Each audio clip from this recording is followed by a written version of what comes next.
నమస్కారం గురుగారు. శ్రీమాత్రే నమః. గురుగారు ఇప్పుడు జనరల్‌గా ఏ సిట్యుయేషన్ వచ్చినా, ఏం జరిగినా మన కర్మానుసారం జరుగుతుంది. మన కర్మ ఇంతే అని అనుకుంటూ ఉంటారు గురుగారు. ఎగ్జాక్ట్‌లీ. మరి అసలు నిజంగా ఆ కర్మ సిద్ధాంతాలు ఏవైతే ఉన్నాయో అవి నిజంగా ప్రభావితం అవుతాయా మనుషులపై?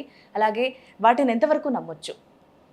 100% నమ్మేది ఏదైనా ఉంది అంటే అది కర్మ సిద్ధాంతమే. మనకి జ్యోతిష్ శాస్త్రం కూడా ఏం చెప్తుందంటే అసలు జాతకం ఎందుకు చూపించుకోవాలి, ఎందుకు నేర్చుకోవాలి అంటే కర్మ ఎవరిని విడిచిపెట్టదు అనే భావన అంటే ఆ విషయాన్ని తెలుసుకోవడం కోసం నేర్చుకోవాలి. కొన్ని ఏమో షార్ట్ టర్మ్ కర్మస్ ఉంటాయి. కర్మస్ అంటే అలాగా నువ్వు చేసిన వెంటనే రియాక్షన్ దొరుకుతుంది. కొన్నిటి లాంగ్ టర్మ్ ఉంటుంది. అంటే ఎలా అంటే కొంతమంది అంటుంటారు అదేమిటండి మరి పూర్వజన్మలో చేస్తే ఈ జన్మలో ఎందుకు అనుభవించాలి, అప్పుడే అనుభవించవచ్చు కదా అంటుంటారు. ఇప్పుడు ఎలా అంటే అమ్మ విషయం చెప్తా చూడండి. ఇప్పుడు ఒక క్యాండిల్ వెలుగుతుంది, అందులో వేలు పెట్టాము, ఏమవుతుంది? కాలుతుంది కదా, రైట్. ఇప్పుడు మీరు సిగరెట్ పెట్టి మీద రాసి ఉంటుంది చూసారా, మన యాడ్స్లో కూడా smoking is injurious to health అని ఉంటుంది. ఇప్పుడు ఒక ఆరోగ్యంగా అసలు ఎటువంటి ఇబ్బంది లేని వ్యక్తిని తెచ్చి ఆ సిగరెట్ పెట్టెలోంచి ఒక సిగరెట్ తీసుకొని తాగమని చెప్పి వెంటనే టెస్ట్ చేస్తే ఆయనకి ఏమైనా బయటపడుతుందా? ఏం పడదు. మరి ఇప్పుడు వాళ్ళు రాస్తుంది అబద్ధం అంటారా? నిజమే. మరి అబద్ధం అయిందిగా అక్కడ. కాకపోతే ఇక్కడ ఏంటి అంటే దీర్ఘకాలంలో అది ప్రభావితం అవుతుంది. అంటే దీర్ఘకాలం ఎందుకు వెంటనే చూపించాలిగా? అంటే కొన్ని అలా చూపించవు కదా గురుగారు. కొన్ని దీర్ఘకాలంలో చూపిస్తాయి, వెంటనే రిజల్ట్ చూపించదు. అలాగే ఈ ఆత్మ అనేటువంటిది ఏదైతుందో, మనిషి అంటే మనం శరీరం కాదు, ఆత్మస్వరూపం మనది అసలు యాక్చువల్గా. ఆ ఆత్మ రకరకాల జన్మలు ఎత్తుతున్నందుకు ఇక్కడ చేసింది నెక్స్ట్ జన్మలో అనుభవిస్తాడు. కొన్నిసార్లు ఆ వ్యక్తి ఆఖరి జన్మ అనుకోండి, ఇక్కడే అనుభవిస్తాడు. ఈ జన్మలోనే చేసింది ఈ జన్మలోనే అనుభవిస్తాడు. అంత మాత్రం చేత స్మోకింగ్ ఇంజూరియస్ టు హెల్త్ అని వీడు తప్పు రాశాడు, గవర్నమెంట్ తప్పు రాస్తుంది, వీళ్ళంతా మోసం చేస్తున్నారంటే ఎట్లా? తప్పైంది. అది నిజం. కాకపోతే ఒక 10 ఏళ్ళలో 5 ఏళ్ళలో చైన్ స్మోకర్ లాగా విపరీతంగా తాగ్గా వాళ్ళ లంగ్స్ పాడైపోవడము, వాటిది బాడీ పార్ట్లు ఇంకోటితో పాడైపోవడము స్పష్టంగా కనబడుతుంది. అండ్ మరి ఎందుకండి, మరి వెంటనే అవ్వాలి కదా, వెంటనే అయితే నమ్ముతామంటే అది ఎట్లా అవుతుంది? దానికి ఒక టైం ఉంటుంది. అంటే దాని పరిపక్వత రావాలి.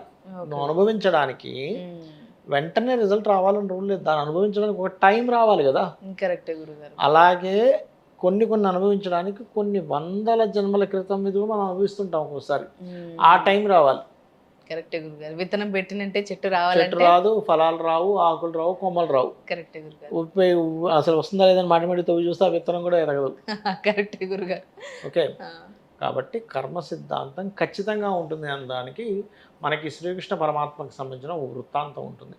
ఏమిటది అంటే, కృష్ణుడికి, శ్రీకృష్ణ పరమాత్మకి ఒక పుత్రుడు ఉంటాడు. ఆయన సేమ్ కృష్ణుడిలాగే ఉంటాడు. ఇంకా పోలికలు అన్నీ మనం అసలు ఇద్దరు గనక కిరీటాలు నెమలిపించము, ఫ్లూట్లో పెట్టుకుని నిలబడితే అసలు ఎవరు కృష్ణ పరమాత్మ ఎవరు పుత్రుడో అర్థం కాదు. అంత యాజ్ ఇట్ ఈస్ డిట్ ట్విన్స్ లా ఉంటారు.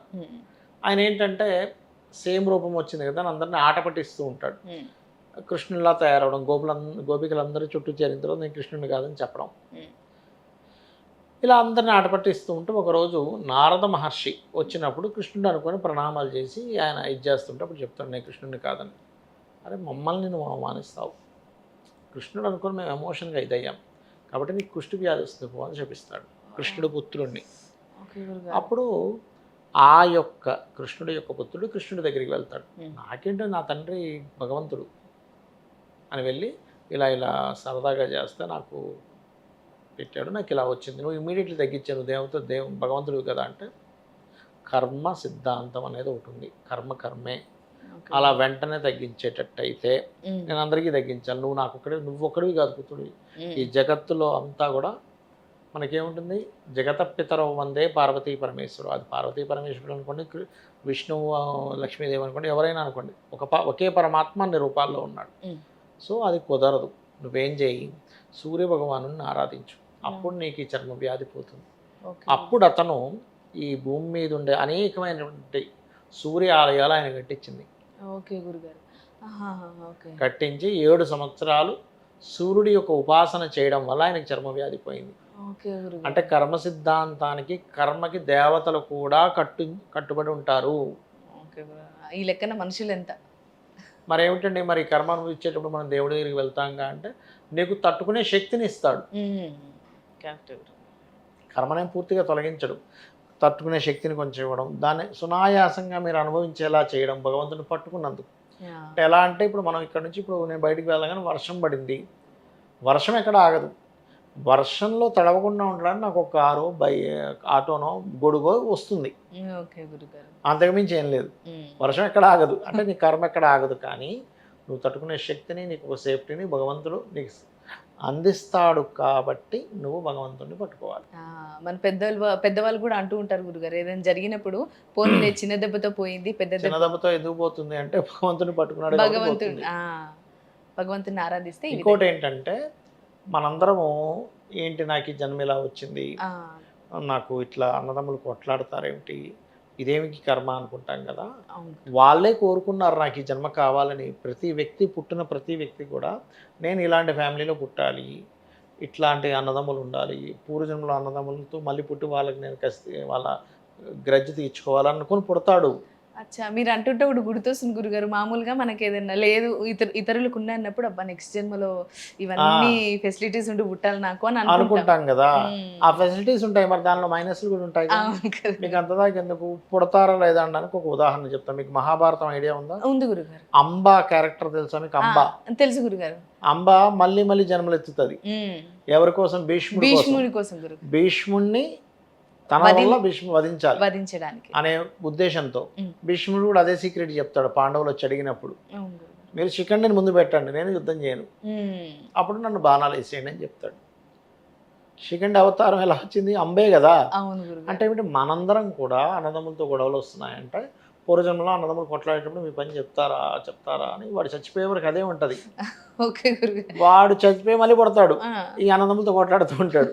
నేను అందుకే ఏం చెప్తాను, ఏదో పూర్వజన్మలో వాసన ఉంటుంది, మీరు కొట్లాడకండి, మీరు అదే కసి పెట్టుకుంటే మీరు మళ్ళీ మళ్ళీ జన్మలు ఎత్తాలి.